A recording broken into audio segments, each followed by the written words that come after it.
اور مومنو یہ نہ سمجھنا کہ یہ ظالم جو کام کر رہے ہیں اللہ ان سے بے خبر ہے، وہ ان کو اس دن تک مہلت دے رہا ہے جبکہ دہشت کے سبب آنکھیں پھٹی کی پھٹی رہ جائیں گی اور لوگ سر اٹھائے ہوئے میدان قیامت کی طرف دوڑ رہے ہوں گے، ان کی نگاہیں خود اپنی طرف لوٹ نہ سکیں گی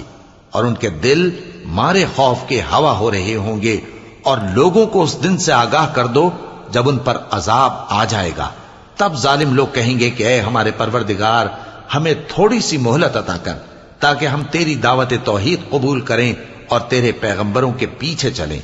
تو جواب ملے گا، کیا تم پہلے قسمیں نہیں کھایا کرتے تھے کہ تم کو اس حال سے جس میں تم ہو زوال نہیں ہوگا؟ اور جو لوگ اپنے آپ پر ظلم کرتے تھے تم ان کے مکانوں میں رہتے تھے، اور تم پر ظاہر ہو چکا تھا کہ ہم نے ان لوگوں کے ساتھ کس طرح کا معاملہ کیا تھا، اور تمہارے سمجھا